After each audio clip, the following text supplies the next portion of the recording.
ആദ്യം തന്നെ നമുക്ക് ചില അസാധാരണ കാഴ്ചകൾ കാണാം.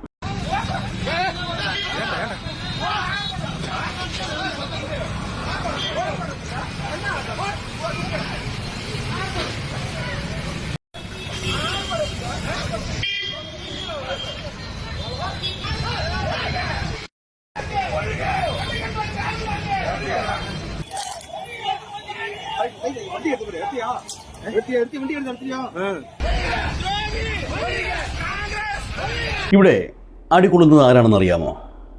കോൺഗ്രസ്സുകാരാണ്. തമിഴ്നാട്ടിലെ കോൺഗ്രസ്സുകാർ. അടികൊടുക്കുന്നത് DMK പ്രവർത്തകരും. അതവിടെ നിൽക്കട്ടെ.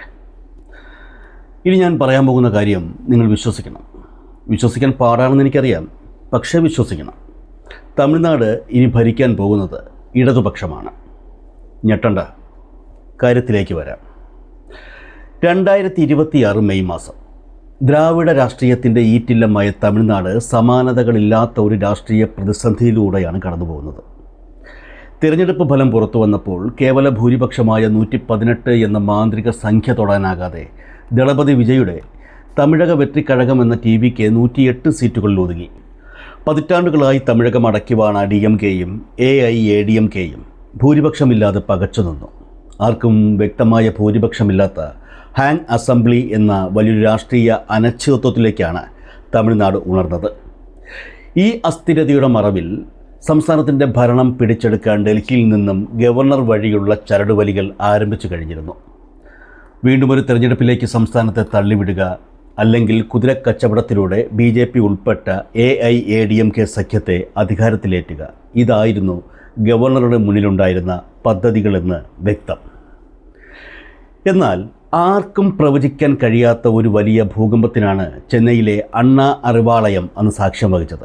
ക്യാമറ കണ്ണുകൾക്ക് മുൻപിൽ മുഖ്യമന്ത്രിയായി വിജയ് സത്യപ്രതിജ്ഞ ചെയ്യാൻ ഒരുങ്ങുമ്പോൾ ആർക്കും കാണാൻ കഴിയാത്ത ഒരു അദൃശ്യ സിംഹാസനത്തിൽ കയറിയിരിക്കുകയായിരുന്നു സാക്ഷാൽ MK സ്റ്റാലിൻ. അതെ, തമിഴ്നാട് ഭരിക്കുന്നത് വിജയാണെങ്കിലും ആ സർക്കാരിൻ്റെ റിമോട്ട് കൺട്രോൾ DMKയുടെ കൈകളിൽ എത്തിയ ആ രാഷ്ട്രീയ മാസ്റ്റർ സ്ട്രോക്കിൻ്റെ യഥാർത്ഥ കഥയാണിത്. തിരഞ്ഞെടുപ്പ് ഫലം വന്നതിന് പിന്നാലെ BJP സഖ്യത്തിലുള്ള AIADMK നേതാവ് EPS എന്ന എടപ്പാടി പളനിസ്വാമി സ്റ്റാലിനുമേൽ കടുത്ത സമ്മർദ്ദം ചെലുത്തിയിരുന്നു. ഇരു ദ്രാവിഡ പാർട്ടികളും ചേർന്നൊരു സർക്കാർ രൂപീകരിക്കാമെന്നതായിരുന്നു EPSൻ്റെ വാഗ്ദാനം. എന്നാൽ ദ്രാവിഡ രാഷ്ട്രീയത്തിൻ്റെ അപ്പോസ്തലനായ സ്റ്റാലിന് കൃത്യമായി അറിയാമായിരുന്നു BJPയുടെ പിന്തുണയുള്ള ഒരു സർക്കാരിൻ്റെ ഭാഗമാകുന്നത് DMKയുടെ രാഷ്ട്രീയ സത്വത്തെ തന്നെ ഇല്ലാതാക്കുമെന്ന്. ഗവർണർ രാജിനെതിരെ നിരന്തരം പോരാടുന്ന താൻ തന്നെ ഇത്തരമൊരു ഒത്തുതീർപ്പിന് വഴങ്ങിയാൽ തമിഴ് ജനത അത് ഒരിക്കലും പൊറുക്കില്ലെന്ന് അദ്ദേഹം തിരിച്ചറിഞ്ഞു.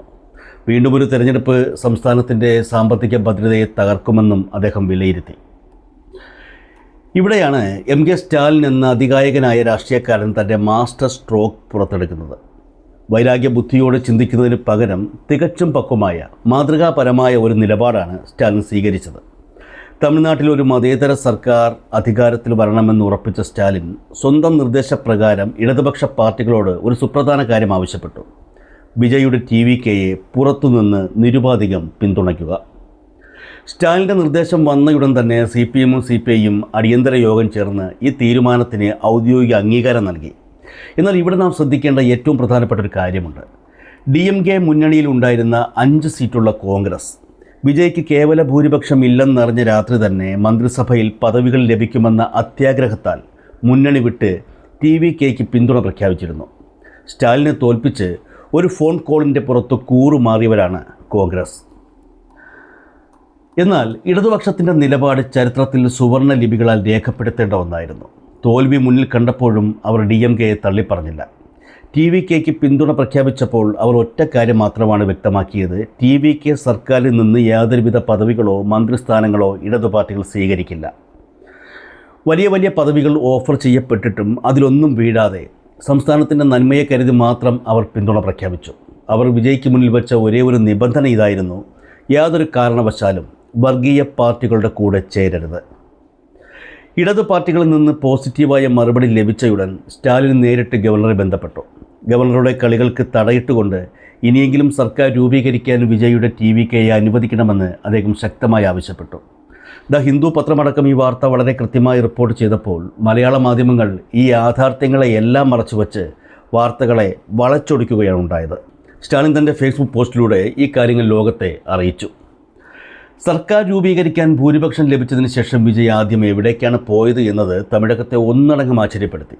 5 സീറ്റുമായി കൂടെ വന്ന കോൺഗ്രസിൻ്റെ ഓഫീസിലേക്കല്ല അദ്ദേഹം പോയത്. മറിച്ച് കഴിഞ്ഞ ദിവസം വൈകുന്നേരം അദ്ദേഹം ചെന്നൈയിലെ CPM സംസ്ഥാന കമ്മിറ്റി ഓഫീസിലേക്കാണ് അപ്രതീക്ഷിതമായി എത്തിയത്. അവിടെ എത്തി നേതാക്കൾക്ക് തൻ്റെ ആദരവ് അർപ്പിച്ച ശേഷം തൊട്ടു പിന്നാലെ CPIയുടെ ഓഫീസിലുമെത്തി. എന്തുകൊണ്ടാണ് വിജയ് ഈ തിടുക്കപ്പെട്ടുള്ള സന്ദർശനത്തിന് കമ്മ്യൂണിസ്റ്റ് ഓഫീസുകൾ തിരഞ്ഞെടുത്തത്? അതിനു പിന്നിൽ വ്യക്തമായ കാരണങ്ങളുണ്ട്. ഒന്നാമതായി, തനിക്ക് അധികാരം കിട്ടിയെന്നറിഞ്ഞു കൂറുമാറിയവരല്ല ഇടതുപക്ഷം. ഒരു പദവിയും മോഹിക്കാതെ, അധികാരത്തിൻ്റെ പ്രലോഭനങ്ങളിൽ വീഴാതെ, തികഞ്ഞ വിശ്വസ്തയോടെയാണ് അവർ ഈ പിന്തുണ നൽകിയത്. രണ്ടാമതായി, ഇപ്പോഴത്തെ ഈ രാഷ്ട്രീയ അനിശ്ചിതത്വത്തിൽ ഒളിഞ്ഞിരിക്കുന്ന അപകടങ്ങളെയും ഗവർണറുടെ രഹസ്യ അജണ്ടകളെയും ഉൾക്കണ്ണോടെ കണ്ട് അത് തടയാൻ അവർ കാണിച്ച രാഷ്ട്രീയ ഇച്ഛാശക്തിയെ വിജയ് ബഹുമാനിക്കുന്നു. വ്യക്തിപരമായി ഇടതുപക്ഷ ആശയങ്ങളോട് താല്പര്യമുള്ള വിജയ് ശത്രുക്കളിൽ പോലും ബഹുമാനമുണ്ടാക്കുന്ന അവരുടെ ഈ നിലപാടിനെ ഹൃദയം കൊണ്ടാണ് സ്വീകരിച്ചത്. പക്ഷെ പറയാതിരിക്കാൻ കഴിയുന്നില്ല, അധികാര കൊതിയുമായി ഓടിപ്പോയ കോൺഗ്രസ്സിന് ഇനി വരാനിരിക്കുന്നത് കഷ്ടകാലമാണ്. ദേശീയതലത്തിൽ ഇന്ത്യ മുന്നണിയിൽ നിന്ന് DMK ഇതിനോടകം പുറത്തു വന്നു കഴിഞ്ഞു. ഇന്ത്യ മുന്നണിയിൽ നിന്നും തങ്ങളെ മാറ്റി നിർത്തണമെന്നാവശ്യപ്പെട്ട് കരിമൊഴി സ്പീക്കർക്ക് കത്ത് നൽകി കഴിഞ്ഞു. അതായത് ദേശീയ തലത്തിൽ കോൺഗ്രസിന് ഏറ്റവും വലിയ ദ്രാവിഡ സഖ്യകക്ഷിയെ നഷ്ടപ്പെട്ടു. ഇനി വിജയ് സർക്കാരിനുള്ള പിന്തുണ കോൺഗ്രസ് പിൻവലിച്ചാൽ DMKയുടെ നിർദ്ദേശപ്രകാരം മറ്റാരെങ്കിലുമോ അല്ലെങ്കിൽ DMK തന്നെയോ വിജയ്ക്ക് പിന്തുണ നൽകിയേക്കാം. ചുരുക്കത്തിൽ കോൺഗ്രസ്സിന് ഇനി DMKയുടെ അടുത്തേക്ക് മടങ്ങാനുമാകില്ല, പുതിയ ഭരണത്തിൽ സ്വാധീനം ചെലുത്താനുമാകില്ല. എന്നാൽ ഈ കഥയിലെ യഥാർത്ഥ ഹീറോ സ്റ്റാലിൻ തന്നെയാണ്. മുൻപ് 1ാം UPA സർക്കാരിന് ഇടതുപക്ഷം നൽകിയ പുറത്തുനിന്നുള്ള പിന്തുണ എത്രത്തോളം കാര്യക്ഷമമായിരുന്നു എന്ന് നമുക്കറിയാം. അതുപോലെ തമിഴ്നാട്ടിലും നല്ലൊരു ഭരണം കാഴ്ചവെക്കുക എന്നതാണ് ഇടതുപക്ഷത്തിൻ്റെ ലക്ഷ്യം. എന്നാൽ DMK മുന്നണിയിലുള്ള ഇടതുപക്ഷം സ്റ്റാലിൻ്റെ പൂർണ്ണ അനുവാദത്തോടെയാണ് പിന്തുണ നൽകുന്നത്. ഇതിനർത്ഥം നിയമസഭയിൽ പുതിയ സർക്കാരിൻ്റെ ഓരോ ചുവടുവെപ്പും തീരുമാനിക്കുന്നത് സ്റ്റാലിനായിരിക്കും എന്നാണ്.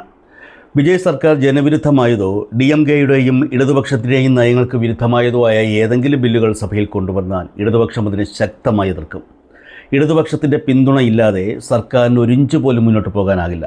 അതിനാൽ ഈ എതിർപ്പുകളെ വിജയ്ക്ക് അംഗീകരിക്കേണ്ടി വരും. അതായത് TVK എന്ന പാർട്ടിയുടെയും വിജയ് എന്ന മുഖ്യമന്ത്രിയുടെയും റിമോട്ട് കൺട്രോൾ പൂർണ്ണമായും സ്റ്റാലിൻ്റെ കൈകളിലായിരിക്കും. പ്രതിപക്ഷത്തിരുന്നു കൊണ്ട് തന്നെ ഭരണപക്ഷത്തെ നിയന്ത്രിക്കുക. അതെ, തമിഴ്നാട് ഭരിക്കുന്നത് ദളപതി വിജയ് ആണെങ്കിലും ആ ഭരണത്തിൻ്റെ ചരടുകൾ വലിക്കുന്നത് ഇടതുപക്ഷത്തിലൂടെ MK സ്റ്റാലിനായിരിക്കും. ജനവിധി മാനിച്ചുകൊണ്ടുള്ള പക്വമായ ഈ തീരുമാനത്തിലൂടെ സ്റ്റാലിൻ തെളിയിക്കുന്നതൊന്നാണ്: നിങ്ങൾ ഭരിച്ചോളൂ, പക്ഷേ എൻ്റെ അനുവാദമില്ലാതെ ഈ തമിഴകത്ത് ഒരു ഇല പോലും അനങ്ങില്ല. ദ്രാവിഡ രാഷ്ട്രീയത്തിൻ്റെ അട്ടിമറികൾ ഇനിയും അവസാനിച്ചിട്ടില്ല.